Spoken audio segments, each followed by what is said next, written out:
Good morning students. अज आप grammar का next part करना, थर्ड पार्ट काल। ठीक है, हुण अकॉर्डिंग जिहड़ा तुहाडा सिलेबस है उहदे विच काल दे विच तुसीं सिर्फ ये जिहड़ा आ सेंटेंस तुहानूं आएगा जिहदे विच तुसीं ये देखना है कि काल जिहड़ा आ ਉਹ ਦਿੱਤਾ ਹੋਇਆ ਜਿਹੜਾ ਵਾਕ ਆ ਉਹ ਕਿਹੜੇ ਕਾਲ ਨਾਲ ਸੰਬੰਧਿਤ ਹੈ ਔਰ ਇੰਸਟਰਕਸ਼ਨ ਦੇ ਅਕੋਰਡਿੰਗ ਜਿਸ ਵੀ ਕਾਲ ਦੇ ਵਿੱਚ ਉਹ ਤੁਹਾਨੂੰ ਬਦਲਣ ਦੇ ਲਈ ਕਿਹਾ ਜਾਏਗਾ ਉਹ ਬਦਲਣਾ ਹੋਏਗਾ। ਬਟ ਉਹਦੇ ਲਈ ਜਿਹੜਾ ਆ ਪਹਿਲਾਂ ਇਹ ਸਮਝਣਾ ਜ਼ਰੂਰੀ ਹੈ ਕਿ ਕਾਲ ਕੀ ਹੈ, ਕਾਲ ਕਿੰਨੀਆਂ ਕਿਸਮਾਂ ਦੇ ਹੈ ਔਰ ਜੇ ਤੁਹਾਨੂੰ ਕੋਈ ਵੀ ਸੈਂਟੈਂਸ ਆਂਦਾ ਆ ਤਾਂ ਤੁਸੀਂ ਉਹਦੀ ਪਹਿਚਾਣ ਕਿਵੇਂ ਕਰਨੀ ਹੈ ਕਿ ਉਹ ਜਿਹੜਾ ਵਾਕ ਹੈ ਉਹ ਕਿਹੜੇ ਕਾਲ ਦੇ ਨਾਲ ਸੰਬੰਧਿਤ ਹੈ ਔਰ ਤੁਸੀਂ ਉਹਨੂੰ ਜਿਹੜਾ ਆ किस तरह जड़ा दिते हुए इंस्ट्रक्शन के अकॉर्डिंग दूसरे काल दे विच बदलना है। ठीक है, सो सब तो पहला आप देखते हैं कि काल जड़ा आ वो है की आ। काल तो भाव सब तो पहला तुसी लिखना है कि काल तो भाव हुंदा आ समा। ठीक है, कि काल तो भाव है समा। हुण जिहड़ा असी जदों देखिए कि जदों कोई भी काम हुंदा आ, ठीक है, कोई भी किरिया वापरदी है, कोई भी काम, ठीक है, सो कोई भी जदों किरिया वापरदी है, कोई भी काम हुंदा है तो उस समय के अनुसार ही हुंदा है। जिस तरह असीं कहने कि कल मैं शाम नूं पंजाबी का काम किया, अज मैं जलंधर जा रही हाँ, कल मैं दिल भर के सोवांगी। ठीक है, सो कहने तो की भाव है कि जदों भी कोई किरिया वापरदी है, कोई भी कोई काम किया जाता है तो वह समय के अनुसार मिथ दिता जाता है, तय कर दिता जाता है। सो असी की कह सकते हैं कि काल तो भाव है समा, जिहदे विच असी इहदी जे डेफिनेशन लिखनी होवे तां की कह सकते हैं कि किरिया दे वापरन दे समय नूं काल आखदे। बिल्कुल शॉर्ट दे विच किरिया दे वापरन दे समय नूं काल आखदे आ। कहण तो की भाव है कि किरिया जिस भी समय दे विच वापरदी है, जेकर ओह बीत चुके समय दे विच वापर चुकी है तो वह भूतकाल अखवाएगा, जे वो चल रहे समय दे विच वापर रही है तो वह वर्तमान काल अखवाएगा, तो जे किरिया हजे आने वाले समय दे विच वापरनी है तो वह भविष्यत काल अखवाएगा। सो जे असी काल की परिभाषा देखिए कि किरिया दे वापरन दे समय नूं काल आखदे आ तां उहदे अनुसार जिहड़ा काल है वो 3 भागां दे विच वंडिया जांदा आ। सब तो पहले नंबर ते असी कह सकते हाँ भूतकाल है। ठीक है, दूसरा जिहड़ा है वो है वर्तमान काल। ठीक, और थर्ड नंबर ते है भविष्यत काल। हुण इहदे विच सब तो पहला जिहड़ा भूतकाल है उहनूं कहंदे आ बीत चुका समा, जिहड़ा कि समा बीत चुका आ, खत्म हो चुका। ठीक है, वर्तमान समा हुंदा आ चल रहा समा।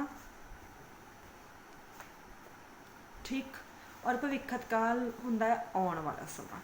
तुहाडी बुक दे विच बहुत ज़्यादा एक्सप्लेन किया होया है, इन्ना ज़्यादा नहीं, तुसीं जस्ट इनू समझ लो, उहदे नाल ही तुहाडे जिहड़ी आ सॉल्व हो जानी एक्सरसाइज। आउण वाला समा, ठीक है, 3 तरह का भूतकाल बीत चुका समा, वर्तमान चल रहा समा ते भविष्यत काल आउण वाला समा। ठीक है, सब तो पहला जिहड़ा है वो है भूतकाल, बीत चुका समा। जदों असी भूतकाल की पहचान करनी है तो उस सब तो पहला असी की देखना है कि उस वाक दे अखीर दे विच जिहड़ा भूतकाल दे नाल संबंधित वाक होएगा उहदे अखीर दे विच लगा होएगा सी, सन, सां। ठीक है, जिस तरह फॉर एग्जाम्पल असी इत्थे देख लैने आ, मैं पढ़ रहा सी। ठीक है, हुण इहदे विच जिहड़ी किरिया है पढ़न दी ओह बीत चुकी आ। पढ़ रहा सी मतलब कि जिहड़ा काम है वह बीत चुके समय दे विच हो गया सी, पढ़ रहा सी। हुण जे चल रहा समा आ, चल रहा समा कि हुण जिहड़ा प्रैजेंट ए समय आ, जे मैं कहनी आ मैं पढ़ रहा हाँ, हाँ, हुण इहदे विच जिद्दां इहदे विच सी सन सा लगना आ, इहदे विच लगना है हन ते हाँ। ठीक है, मैं पढ़ रहा हाँ। ठीक है, इस तरह जिहड़ा भविष्यत काल है आउण वाला समा आ, इहदे विच अखीर ते लगा हुंदा गा, गे, गी। ठीक है, मैं पढ़ा ਗਾ। ठीक है, मैं पढ़ागा। सो ਜਿਹੜੇ ਤਿੰਨੋਂ ਸੈਂਟੈਂਸ ਹੈ ਇਹਦੇ ਵਿੱਚ ਕਿਰਿਆ ਜਿਹੜੀ ਆ ਬੀਤ ਚੁੱਕੇ ਸਮੇਂ ਵਿੱਚ ਵਾਪਰ ਚੁੱਕੀ ਹੈ, ਇਹਦੇ ਵਿੱਚ ਕਿਰਿਆ ਜਿਹੜੀ ਹੈ ਚੱਲ ਰਹੇ ਸਮੇਂ ਵਿੱਚ ਹੋ ਰਹੀ ਹੈ, ਔਰ ਜਿਹੜਾ ਮੈਂ ਪੜਾਂਗਾ ਮਤਲਬ ਇਹ ਕਿਰਿਆ ਹਜੇ ਆਉਣ ਵਾਲੇ ਸਮੇਂ ਦੇ ਵਿੱਚ ਵਾਪਰਨੀ ਹੈ। ਠੀਕ ਹੈ, ਸੋ ਜੇਕਰ ਵਾਕ ਦੇ ਅਖੀਰ ਤੇ ਸੀ ਸਨ ਲੱਗਾ ਆ ਤਾਂ ਵਾਕ ਬੀਤੇ ਸਮੇਂ ਨਾਲ ਸੰਬੰਧ ਰੱਖਦਾ ਆ। ਜੇਕਰ ਵਾਕ ਜਿਹੜਾ ਹੈ ਹਨ ਹਾਂ ਦੇ ਨਾਲ ਖਤਮ ਹੋ ਰਿਹਾ ਤਾਂ ਉਹ ਵਰਤਮਾਨ ਕਾਲ ਨਾਲ ਸੰਬੰਧ ਰੱਖਦਾ ਆ। ਤੇ ਜੇਕਰ ਵਾਕ ਜਿਹੜਾ ਆ ਗਾ ਗੇ ਗੀ ਦੇ ਨਾਲ ਖਤਮ ਹੁੰਦਾ ਤੇ ਇਹਦਾ ਮਤਲਬ ਉਹ ਕਿਰਿਆ ਹਜੇ ਆਉਣ ਵਾਲੇ ਸਮੇਂ ਦੇ ਵਿੱਚ ਵਾਪਰਨੀ ਆ। ਠੀਕ ਹੈ, ਹੁਣ ਤੁਸੀਂ ਜਿਹੜਾ ਆ ਇਹਦੇ ਵਿੱਚ ਇੱਕ ਚੀਜ਼ ਦਾ ਧਿਆਨ ਰੱਖਣਾ ਆ, ਜਦੋਂ ਵੀ ਤੁਸੀਂ ਕਿਸੇ ਵੀ ਸੈਂਟੈਂਸ ਦੀ ਪਹਿਚਾਣ ਕਰਨੀ ਆ ਤਾਂ ਸਭ ਤੋਂ ਜ਼ਿਆਦਾ ਜਿਹੜੀ ਦਿੱਕਤ ਹੈ ਉਹ ਆਣੀ ਹੈ ਤੁਹਾਨੂੰ ਭੂਤਕਾਲ ਦੇ ਵਿੱਚ। ਕਿਉਂਕਿ ਕਈ ਵਾਰੀ ਕੀ ਹੁੰਦਾ ਆ, ਭੂਤਕਾਲ ਦੇ ਵਿੱਚ ਜਿਹੜੀ ਕਿਰਿਆ ਹੈ ਜਾਂ ਕਹਿ ਲਓ ਕਿ ਜਿਹੜਾ ਵਾਕ ਹੈ ਉਹ ਸੀ ਸਨ ਤੇ ਸਾ ਨਾਲ ਖਤਮ ਨਹੀਂ ਹੁੰਦਾ, ਪਰ ਤਾਂ ਵੀ ਜਿਹੜਾ ਸੈਂਟੈਂਸ ਹੈ ਜਿਹੜਾ ਵਾਕ ਹੈ ਉਹ ਬੀਤੇ ਸਮੇਂ ਦੇ ਨਾਲ ਸੰਬੰਧ ਰੱਖਦਾ ਹੈ। ਫਿਰ ਤੁਸੀਂ ਉਸਦੀ ਜਿਹੜੀ ਹੈ ਪਹਿਚਾਣ ਕਿਵੇਂ ਕਰਦੇ ਹੋ? ਜਿਸ ਤਰ੍ਹਾਂ ਮੰਨ ਲਓ ਫੋਰ ਐਗਜ਼ਾਮਪਲ ਤੁਹਾਡੇ ਕੋਲ ਸੈਂਟੈਂਸ ਹੈ ਮੈਂ ਸਵੈਟਰ ਬੁਣਿਆ। ਠੀਕ ਹੈ, ਹੁਣ ਇਹਦੇ ਵਿੱਚ ਜਿਹੜੀ ਹੈ ਤੁਹਾਡੇ ਕੋਲ ਮੈਂ ਕਰਤਾ ਹੈ, ਸਵੈਟਰ ਤੁਹਾਡਾ ਕਰਮ ਹੈ ਜਿੱਥੇ ਤੁਸੀਂ ਕੰਮ ਕਰ ਰਹੇ ਹੋ, ਤੇ ਬੁਣਿਆ ਤੁਹਾਡੀ ਜਿਹੜੀ ਹੈਗੀ ਆ ਉਹ ਕਿਰਿਆ ਆ। ਠੀਕ ਹੈ, ਇਹ ਕਰਤਾ ਆ ਕਰਮ ਤੇ ਆਹ ਕਿਰਿਆ। ਠੀਕ, ਹੁਣ ਇਹਦੇ ਵਿੱਚ ਜਿਹੜਾ ਮੈਂ ਸਵੈਟਰ ਬੁਣਿਆ ਇਹਦੇ ਵਿੱਚ ਜਿਹੜਾ ਆ ਤੁਸੀਂ ਦੇਖੋ ਸੈਂਟੈਂਸ ਦੇ ਵਿੱਚ ਨਾ ਹੈ ਲੱਗਾ ਹੋਇਆ, ਨਾ ਸੀ ਲੱਗਾ ਹੋਇਆ, ਤੇ ਨਾ ਹੀ ਗਾ ਜਾਂ ਗੀ ਲੱਗਾ ਹੋਇਆ। ਪਰ ਹੁਣ ਤੁਸੀਂ ਕਿਸ ਤਰ੍ਹਾਂ ਪਹਿਚਾਣ ਕਰੋਗੇ ਕਿ ਜਿਹੜਾ ਤੁਹਾਡਾ ਵਾਕ ਹੈ ਉਹ ਬੀਤੇ ਸਮੇਂ ਦੇ ਨਾਲ ਸੰਬੰਧ ਰੱਖਦਾ ਆ? ਹੁਣ ਤੁਸੀਂ ਇਹਦੀ ਕਿਰਿਆ ਦੇਖੋ, ਮੈਂ ਸਵੈਟਰ ਬੁਣਿਆ। ਹੁਣ ਇਹਦੇ ਵਿੱਚ ਜਿਹੜੀ ਬੁਣਨ ਦੀ ਕਿਰਿਆ ਹੈ ਉਹ ਨਾ ਤਾਂ ਚੱਲ ਰਹੇ ਸਮੇਂ ਦੇ ਵਿੱਚ ਹੋ ਰਹੀ ਹੈ ਤੇ ਨਾ ਹੀ ਆਉਣ ਵਾਲੇ ਸਮੇਂ ਵਿੱਚ ਵਾਪਰਨ ਦੀ ਕੋਈ ਵੀ ਜਿਹੜੀ ਹੈ ਤੁਹਾਨੂੰ ਸੂਚਨਾ ਦਿੱਤੀ ਗਈ ਆ। ਮੈਂ ਸਵੈਟਰ ਬੁਣਿਆ ਮਤਲਬ ਕਿ ਤੁਸੀਂ ਜਿਹੜੀ ਸਵੈਟਰ ਬੁਣਨ ਦੀ ਕਿਰਿਆ ਹੈ ਉਹ ਬੀਤੇ ਸਮੇਂ ਦੇ ਵਿੱਚ ਖਤਮ ਕਰ ਚੁੱਕੇ ਹੋ। ਠੀਕ ਹੈ, ਸੋ ਤੁਸੀਂ ਜੇਕਰ ਕਈ ਵਾਰੀ ਜੇ ਵਾਕ ਦੇ ਅਖੀਰ ਤੇ ਸੀ ਸਨ ਨਹੀਂ ਵੀ ਲਿਖਿਆ ਹੋਇਆ ਪਰ ਤਾਂ ਵੀ ਵਾਕ ਜਿਹੜਾ ਹੈ ਉਹ ਬੀਤੇ ਸਮੇਂ ਨਾਲ ਸੰਬੰਧ ਰੱਖਦਾ ਹੈ ਤਾਂ ਤੁਸੀਂ ਉਹਦੀ ਕਿਰਿਆ ਦੇਖਣੀ ਹੈ ਕਿ ਕਿਰਿਆ ਜਿਹੜੀ ਹੈ ਉਹ ਪ੍ਰੈਜ਼ੈਂਟ ਸਮੇਂ ਦੇ ਵਿੱਚ ਹੋ ਰਹੀ ਆ ਜਾਂ ਉਸ ਕਿਰਿਆ ਨੂੰ ਜਿਹੜਾ ਹੈ ਬੀਤ ਚੁੱਕੇ ਸਮੇਂ ਦੇ ਵਿੱਚ ਖਤਮ ਕੀਤਾ ਜਾ ਚੁੱਕਾ ਹੈ। ਤੁਹਾਨੂੰ ਕੀ ਸੂਚਨਾ ਦਿੱਤੀ ਗਈ ਆ ਉਹਦੇ ਆਧਾਰ ਤੇ ਤੁਸੀਂ ਜਿਹੜਾ ਆ ਮੈਂ ਸਵੈਟਰ ਬੁਣਿਆ ਮਤਲਬ ਕਿ ਤੁਸੀਂ ਜਿਹੜਾ ਸੀ ਪਹਿਲਾਂ ਸਵੈਟਰ ਬੁਣਿਆ ਸੀ, ਪ੍ਰੈਜ਼ੈਂਟ ਸਮੇਂ ਦੇ ਵਿੱਚ ਤੁਸੀਂ ਸਵੈਟਰ ਨਹੀਂ ਬੁਣ ਰਹੇ ਤੇ ਨਾ ਹੀ ਆਉਣ ਵਾਲੇ ਸਮੇਂ ਵਿੱਚ ਕੋਈ ਬੁਣਨ ਦੀ ਜਿਹੜੀ ਹੈ ਸੂਚਨਾ ਦਿੱਤੀ ਹੈ। ਇਹਦਾ ਮਤਲਬ ਕਿ ਇਹ ਵਾਕ ਜਿਹੜਾ ਹੈ ਉਹ ਬੀਤੇ ਸਮੇਂ ਦੇ ਨਾਲ ਸੰਬੰਧ ਰੱਖਦਾ ਆ। ਠੀਕ ਹੈ, ਸੋ ਇਸ ਤਰ੍ਹਾਂ ਤੁਸੀਂ ਜਿਹੜੀ ਹੈ ਉਹ ਪਹਿਚਾਣ ਕਰੋਗੇ। ਜਿਸ ਤਰ੍ਹਾਂ ਹੁਣ ਇੱਕ ਹੋਰ ਸੈਂਟੈਂਸ ਹੈ ਮੈਂ ਜਲੰਧਰ ਜਾਣਾ ਹੈ, ਮੈਂ ਕੱਲ ਜਲੰਧਰ ਜਾਣਾ ਹੈ। ਹੁਣ ਇਹ ਵਾਕ ਦੇਖੋ, ਇਹਦੇ ਵਿੱਚ ਜਿਹੜਾ ਹੈ ਲੱਗਾ ਹੋਇਆ। ਹੁਣ ਜਿਸ ਤਰ੍ਹਾਂ ਆਪਾਂ ਅਕੋਰਡਿੰਗ ਟੂ ਰੂਲਸ ਦੇਖਿਆ ਸੀ ਕਿ ਜਿਹੜਾ ਹੈ ਹਨ ਆ ਉਹ ਵਰਤਮਾਨ ਕਾਲ ਦੇ ਨਾਲ ਸੰਬੰਧ ਰੱਖਦਾ ਆ, ਪਰ ਇਹਦੇ ਵਿੱਚ ਜਿਹੜਾ ਹੈ ਜਾਣਾ ਹੈ ਕਿਰਿਆ ਨਾ ਤਾਂ ਵਰਤਮਾਨ ਸਮੇਂ ਦੇ ਨਾਲ ਸੰਬੰਧ ਰੱਖਦੀ ਹੈ ਨਾ ਹੀ ਬੀਤੇ ਸਮੇਂ ਦੇ ਨਾਲ। ਮੈਂ ਕੱਲ ਜਲੰਧਰ ਜਾਣਾ ਹੈ ਮਤਲਬ ਕੀ ਹੈ ਕਿ ਇਹ ਕੰਮ ਹਜੇ ਆਉਣ ਵਾਲੇ ਸਮੇਂ ਦੇ ਵਿੱਚ ਵਾਪਰਨਾ ਹੈ, ਆਉਣ ਵਾਲੇ ਸਮੇਂ ਦੇ ਵਿੱਚ ਵਾਪਰਨਾ ਹੈ। ਹੁਣ ਇਹਦੇ ਵਿੱਚ ਵੀ ਤੁਸੀਂ ਦੇਖੋ ਗਾ ਗੇ ਕੁਛ ਨਹੀਂ ਲੱਗਾ ਹੋਇਆ, ਪਰ ਜਿਹੜੀ ਇਹ ਕਿਰਿਆ ਹੈ ਇਹ ਆਉਣ ਵਾਲੇ ਸਮੇਂ ਦੇ ਵਿੱਚ ਵਾਪਰੇਗੀ। ਇਸ ਕਰਕੇ ਅਸੀਂ ਇਸ ਵਾਕ ਨੂੰ ਵਰਤਮਾਨ ਕਾਲ ਦੇ ਨਾਲ ਸੰਬੰਧਿਤ ਨਹੀਂ ਮੰਨਣਾ, ਇਹਨੂੰ ਜਿਹੜਾ ਹੈ ਅਸੀਂ ਭਵਿੱਖਤ ਕਾਲ ਦੇ ਨਾਲ ਸੰਬੰਧਿਤ ਮੰਨਾਂਗੇ ਕਿ ਇਹ ਜਿਹੜੀ ਕਿਰਿਆ ਹੈ ਹਜੇ ਆਉਣ ਵਾਲੇ ਕੱਲ ਤੁਸੀਂ ਜਾਣਾ ਹੈ, ਨਾ ਤੁਸੀਂ ਜਾ ਚੁੱਕੇ ਹੋ ਨਾ ਅੱਜ ਜਾਣਾ ਹੈ, ਹਜੇ ਕੱਲ ਜਿਹੜਾ ਆਉਣ ਵਾਲਾ ਹੈ ਟੁਮਾਰੋ ਉਹਦੇ ਵਿੱਚ ਤੁਸੀਂ ਜਾਣਾ ਆ। ਇਸ ਕਰਕੇ ਇਹ ਕਿਰਿਆ ਜਿਹੜੀ ਹੈ ਉਹ ਭਵਿੱਖਤ ਕਾਲ ਦੇ ਨਾਲ ਸੰਬੰਧਿਤ ਮੰਨੀ ਜਾਏਗੀ। ਠੀਕ ਹੈ, ਸੋ ਇਸ ਤਰ੍ਹਾਂ ਤੁਸੀਂ ਜਿਹੜਾ ਹੈ ਤੁਹਾਡੀ ਬੁੱਕ ਦੇ ਵਿੱਚ पेज नंबर 59 ਦੇ ਉੱਪਰ ਕਾਲ ਦਾ ਚੈप्टर है, ਇਹਦੇ ਵਿੱਚ ਤੁਸੀਂ ਜਿਹੜਾ ਹੈ ਸਿੰਪਲ ਪਹਿਲਾਂ ਕਾਲ ਦੀ ਪਰਿਭਾਸ਼ਾ ਦਿੱਤੀ ਹੋਈ ਹੈ। ਠੀਕ ਹੈ, ਬਟ ਤੁਹਾਨੂੰ ਨਾ ਇਹਦੀ ਡੈਫੀਨੇਸ਼ਨ ਆਣੀ ਹੈ, ਸਿੰਪਲ ਜਿਹੜੇ ਆ ਤੁਹਾਨੂੰ ਵਾਕ ਆਣਗੇ, ਉਹਦਾ ਤੁਸੀਂ ਕਾਲ ਜਿਹੜਾ ਆ ਉਹ ਬਦਲਣਾ ਹੋਏਗਾ। ਠੀਕ ਹੈ, ਕਾਲ ਦੀ ਪਰਿਭਾਸ਼ਾ ਤੋਂ ਬਾਅਦ ਉਹਦੀਆਂ ਤਿੰਨੋਂ ਕਿਸਮਾਂ ਭੂਤਕਾਲ, ਵਰਤਮਾਨ ਤੇ ਭਵਿੱਖਤ ਕਾਲ ਜਿਹੜੀਆਂ ਆ ਉਹ ਪੂਰੀ ਤਰ੍ਹਾਂ ਐਕਸਪਲੇਨ ਕੀਤੀਆਂ ਹੋਈਆਂ ਆ।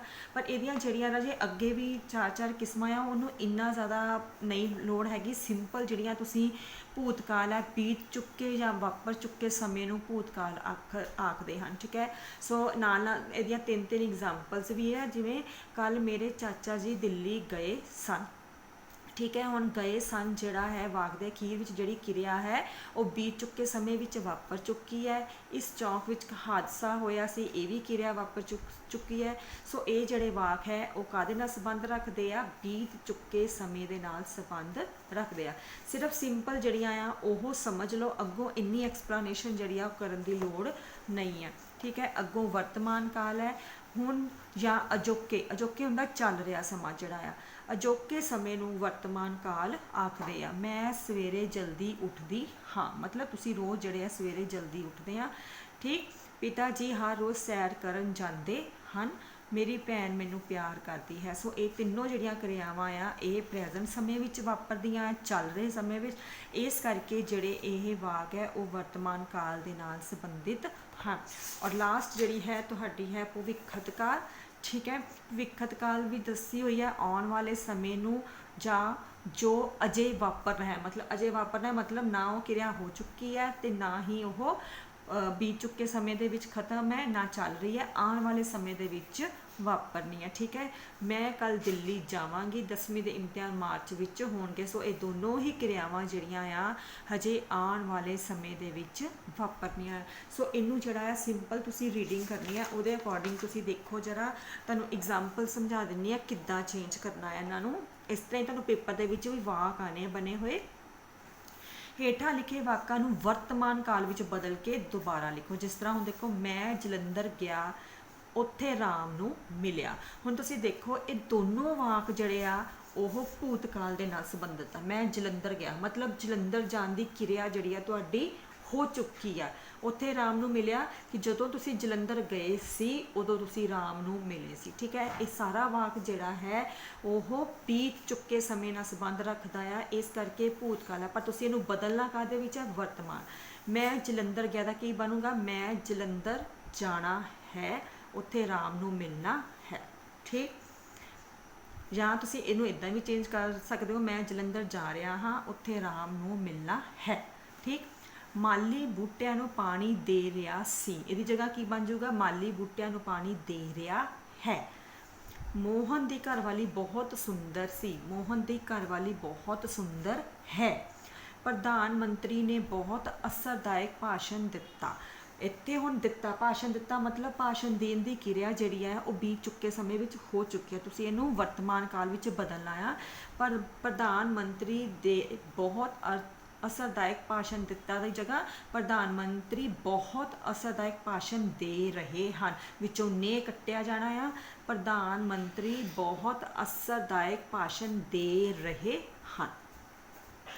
ਮੈਂ ਕਿਤਾਬ ਪੜ੍ਹ ਰਿਹਾ ਸਾਂ, ਹੁਣ ਇੱਥੇ ਵੀ ਸਾਂ ਕੱਟ ਦੇਣਾ, ਮੈਂ ਕਿਤਾਬ ਪੜ੍ਹ ਰਿਹਾ ਹਾਂ ਆ ਜਾਏਗਾ। ਠੀਕ ਹੈ, ਸੋ ਤੁਸੀਂ ਪਹਿਲਾਂ ਇਹ ਦੇਖਣਾ ਹੈ ਕਿ ਵਾਕ ਜਿਹੜਾ ਆ ਉਹ ਕਿਹੜੇ ਕਾਲ ਨਾਲ ਸੰਬੰਧ ਰੱਖਦਾ ਆ ਔਰ ਤੁਸੀਂ ਉਹਨੂੰ ਕਿਹਦੇ ਵਿੱਚ ਬਦਲਣਾ ਆ। ਨੈਕਸਟ ਦੇਖੋ, ਹੇਠ ਲਿਖੇ ਵਾਕਾਂ ਨੂੰ ਭਵਿੱਖਤ ਕਾਲ ਵਿੱਚ ਬਦਲ ਕੇ ਲਿਖੋ। ਹੁਣ ਇਹਨੂੰ ਤੁਸੀਂ ਆਉਣ ਵਾਲੇ ਸਮੇਂ ਵਿੱਚ ਬਦਲਣਾ ਹੈ। ਮੋਹਨ ਦੁਕਾਨ ਤੇ ਬੈਠਾ ਹੈ ਮਤਲਬ ਪ੍ਰੈਜ਼ੈਂਟ ਸਮੇਂ ਦੇ ਵਿੱਚ ਬੈਠਾ ਆ। ਵਾਕ ਜਿਹੜਾ ਆ ਉਹ ਵਰਤਮਾਨ ਕਾਲ ਦੇ ਨਾਲ ਸੰਬੰਧ ਰੱਖਦਾ ਹੈ। ਤੁਸੀਂ ਇਹਨੂੰ ਕਿੱਦਾਂ ਬਦਲਣਾ ਆ? ਮੋਹਨ ਦੁਕਾਨ ਤੇ ਬੈਠੇਗਾ। ਠੀਕ ਹੈ, ਹਜੇ ਉਹ ਬੈਠਾ ਹੈ, ਤੁਸੀਂ ਇਹਨੂੰ ਆਉਣ ਵਾਲੇ ਸਮੇਂ 'ਚ ਬਦਲਣਾ ਹੈ। ਜਦੋਂ ਕੀ ਲਿਖੋਗੇ? ਮੋਹਨ ਦੁਕਾਨ ਤੇ ਬੈਠੇਗਾ। ਮੰਦਰ ਤੇ ਸੋਨੇ ਦੇ ਕਲਸ਼ ਲੱਗੇ ਹੋਏ ਹਨ, ਮੰਦਰ ਤੇ ਸੋਨੇ ਦੇ ਕਲਸ਼ ਲਗਾਏ ਜਾਣਗੇ। ਇਹਨੂੰ ਸਾਰਿਆਂ ਨੂੰ ਤੁਸੀਂ ਜਿਹੜੀ ਆ ਕਿਰਿਆ ਨੂੰ ਆਉਣ ਵਾਲੇ ਸਮੇਂ ਵਿੱਚ ਬਦਲ ਦੇਣਾ ਆ।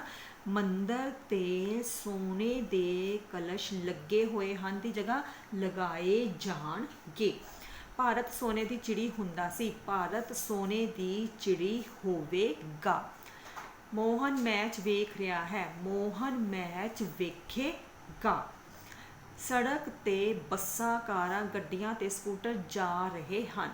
ਸੜਕ ਤੇ ਬੱਸਾਂ, ਕਾਰਾਂ, ਗੱਡੀਆਂ ਤੇ ਸਕੂਟਰ ਜਾਣਗੇ। ਸੋ ਇਸ ਤਰ੍ਹਾਂ ਜਿੰਨੀਆਂ ਵੀ ਹੁਣ ਰਹੇ ਹਨ ਜਾਂ ਹੈ ਨਾ, ਉਹਨੂੰ ਸਾਰਿਆਂ ਨੂੰ ਤੁਸੀਂ ਜਿਹੜਾ ਆ ਆਉਣ ਵਾਲੇ ਸਮੇਂ ਦੇ ਵਿੱਚ ਗਾ ਗੇ ਗੀ ਦੇ ਵਿੱਚ ਚੇਂਜ ਕਰ ਦੇਣਾ। ਜਿਸ ਤਰ੍ਹਾਂ ਤੁਸੀਂ ਇੰਗਲਿਸ਼ ਦੇ ਵਿੱਚ ਵਿਲ ਸ਼ੈਲ ਲਗਾ ਦਿੰਦੇ ਨਾ, ਉਸੇ ਤਰ੍ਹਾਂ ਪੰਜਾਬੀ ਦੇ ਵਿੱਚ ਉਹਦੀ ਜਿਹੜੀ ਹੈ ਰੂਪਾਂਤਰਨ ਕੀ ਹੈ, ਗਾ ਕੇ ਤੇ ਗੀ।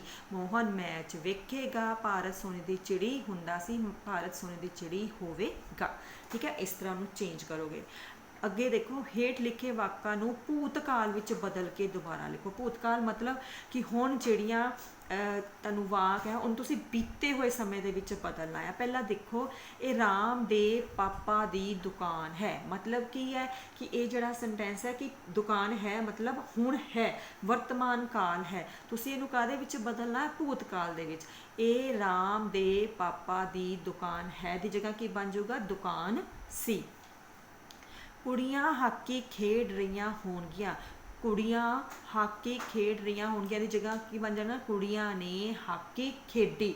ਮਤਲਬ ਕਿ ਜਿਹੜੀਆਂ ਕੁੜੀਆਂ ਆ ਉਹਨਾਂ ਨੇ ਖੇਡਣੀ ਆ, ਉਹ ਪਹਿਲਾਂ ਜਿਹੜੀ ਹੈ ਸਮੇਂ ਦੇ ਵਿੱਚ ਹਾਕੀ ਖੇਡ ਚੁੱਕੀਆਂ ਆ। ਸੋ ਤੁਸੀਂ ਕੀ ਕਰੋਗੇ, ਕੁੜੀਆਂ ਹਾਕੀ ਖੇਡ ਰਹੀਆਂ ਹੋਣਗੀਆਂ ਦੀ ਜਗ੍ਹਾ ਕੁੜੀਆਂ ਨੇ ਹਾਕੀ ਖੇਡੀ। ਮੈਂ ਭਾਰਤ ਦਾ ਨਾਂ ਰੌਸ਼ਨ ਕਰਾਂਗਾ, ਮੈਂ ਭਾਰਤ ਦਾ ਨਾਂ ਰੌਸ਼ਨ ਕੀਤਾ। ਠੀਕ ਹੈ, ਕੀਤਾ ਮਤਲਬ ਕਿ ਤੁਸੀਂ ਪਹਿਲਾਂ ਜਿਹੜੀ ਆ ਇਹ ਕਿਰਿਆ ਕਰ ਚੁੱਕੇ ਹੋ। ਠੀਕ ਹੈ, ਸੀ ਨਹੀਂ ਵੀ ਲਗਾਓਗੇ ਤਾਂ ਵੀ ਜਦੋਂ ਤੁਸੀਂ ਕੀਤਾ ਵਰਡ ਲਗਾਤਾ, ਇਹਦਾ ਮਤਲਬ ਕਿ ਇਹ ਕੰਮ ਤੁਸੀਂ ਕਰ ਚੁੱਕੇ ਆ। ਇਸ ਕਰਕੇ ਜਿਹੜਾ ਹੈ ਮੈਂ ਭਾਰਤ ਦਾ ਨਾਂ ਰੌਸ਼ਨ ਕਰਾਂਗਾ ਦਾ ਜਗ੍ਹਾ ਕੀ ਬਣ ਜਾਣਾ, ਮੈਂ ਭਾਰਤ ਦਾ ਨਾਂ ਰੌਸ਼ਨ ਕੀਤਾ।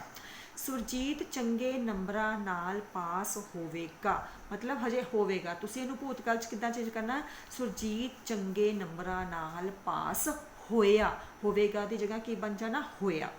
ਸੀ ਲਗਾਉਣ ਦੀ ਲੋੜ ਨਹੀਂ, ਜਦੋਂ ਤੁਸੀਂ ਹੋਇਆ ਕੀਤਾ ਲਗਾਤਾ, ਇਟ ਮੀਨਸ ਕਿ ਤੁਹਾਡੀ ਕਿਰਿਆ ਜਿਹੜੀ ਹੈ ਉਹ ਬੀਤ ਚੁੱਕੇ ਸਮੇਂ ਦੇ ਵਿੱਚ ਖਤਮ ਹੋ ਚੁੱਕੀ ਹੈ, ਉੱਥੇ ਤੁਹਾਡਾ ਵਾਕ ਜਿਹੜਾ ਹੈ ਸਮਾਪਤ ਹੋ ਜਾਣਾ ਚਾਹੀਦਾ। ਪ੍ਰਕਾਸ਼ ਬਹੁਤ ਮੱਲਾਂ ਮਾਰੇਗਾ ਦੀ ਜਗ੍ਹਾ ਤੁਸੀਂ ਕੀ ਕਰ ਦੇਣਾ, ਪ੍ਰਕਾਸ਼ ਨੇ ਬਹੁਤ ਮੱਲਾਂ ਮਾਰੀਆਂ, ਮਤਲਬ ਉਹਨੇ ਬਹੁਤ ਤਰੱਕੀਆਂ ਕੀਤੀਆਂ। ਸੋ ਤੁਸੀਂ ਇਹ ਦੇਖਣਾ ਆ ਕਿ ਕਿਰਿਆ ਨੂੰ ਕਿਸ ਰੂਪ ਦੇ ਵਿੱਚ ਤੁਸੀਂ ਬਦਲਣਾ ਆ। ਇਹ ਰਾਮ ਦੇ ਪਾਪਾ ਦੀ ਦੁਕਾਨ ਸੀ, ਕੁੜੀਆਂ ਨੇ ਹਾਕੀ ਖੇਡੀ, ਮੈਂ ਭਾਰਤ ਦਾ ਨਾਂ ਰੌਸ਼ਨ ਕੀਤਾ, ਸੁਰਜੀਤ ਚੰਗੇ ਨੰਬਰਾਂ ਨਾਲ ਪਾਸ ਹੋਇਆ, ਪ੍ਰਕਾਸ਼ ਨੇ ਬਹੁਤ ਮੱਲਾਂ ਮਾਰੀਆਂ। ਸੋ ਸਾਰੀਆਂ ਕਿਰਿਆਵਾਂ ਨੂੰ ਤੁਸੀਂ ਕੀ ਕਰ ਦੇਣਾ ਆ, ਭੂਤਕਾਲ ਦੇ ਵਿੱਚ ਹੀ ਬਦਲਣਾ ਆ। ਠੀਕ ਹੈ, ਇਸੇ ਤਰ੍ਹਾਂ ਪੇਪਰ ਦੇ ਵਿੱਚ ਵੀ ਤੁਹਾਨੂੰ ਇਸ ਤਰ੍ਹਾਂ ਸਿੰਪਲ ਜਿਹਾ ਸੈਂਟੈਂਸ ਹੀ ਆਉਣਾ ਹੈ ਔਰ ਉਹਦੇ ਨਾਲ ਲਿਖਿਆ ਹੋਣਾ ਕਿ ਤੁਸੀਂ ਉਹਨੂੰ ਵਾਕ ਨੂੰ ਕਿਸ ਕਾਲ ਦੇ ਵਿੱਚ ਬਦਲਣਾ ਆ। ਪਹਿਲਾਂ ਤੁਸੀਂ ਪਹਿਚਾਣ ਕਰਨੀ ਹੈ ਕਿ ਕਾਲ ਕਿਹਦੇ ਨਾਲ ਸੰਬੰਧਿਤ ਹੈ ਔਰ ਫਿਰ ਤੁਸੀਂ ਉਹਨੂੰ ਸਮਝ ਕੇ ਜਿਸ ਦੇ ਵਿੱਚ ਵੀ ਅਕੋਰਡਿੰਗ ਟੂ ਇੰਸਟਰਕਸ਼ਨ ਉਹਨੂੰ ਚੇਂਜ ਕਰਨਾ ਆ।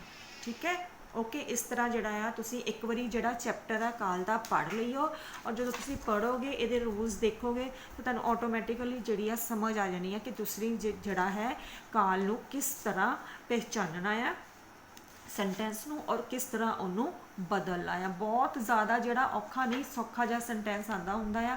ਇਸ ਕਰਕੇ ਸਿੰਪਲ ਜਿਹੜੀ ਇਹਦੀ ਇੱਕ ਵਾਰੀ ਰੀਡਿੰਗ ਕਰ ਲਿਓ ਔਰ ਅਕੋਰਡਿੰਗ ਜਿਹੜੀ ਹੈ ਤੁਸੀਂ ਇਹਦੀ ਪ੍ਰੈਕਟਿਸ ਕਰੋਗੇ। ਬਟ ਇਹ ਜਿਹੜਾ ਹੈ ਸਿਰਫ ਪਹਿਚਾਨਣਾ ਆ ਕਿ ਤੁਸੀਂ ਜਿਹੜਾ ਤੁਹਾਨੂੰ ਸੈਂਟੈਂਸ ਦਿੱਤਾ ਹੈ ਉਹਦੀ ਕਿਰਿਆ ਕਿਸ ਸਮੇਂ ਦੇ ਵਿੱਚ ਹੋ ਰਹੀ ਆ। ਜੇ ਤੁਸੀਂ ਉਹ ਦੇਖ ਲਓਗੇ ਤਾਂ ਉਹਦੇ ਅਕੋਰਡਿੰਗ ਤੁਹਾਨੂੰ ਆਪਣੇ ਆਪ ਪਤਾ ਲੱਗੇਗਾ ਕਿ ਜਿਹੜਾ ਸੈਂਟੈਂਸ ਹੈ ਉਹ ਕਿਸ ਸਮੇਂ ਦੇ ਨਾਲ ਸੰਬੰਧਿਤ ਹੈ ਔਰ ਉਹਨੂੰ ਕਿਹਦੇ ਵਿੱਚ ਬਦਲਣਾ ਹੈ।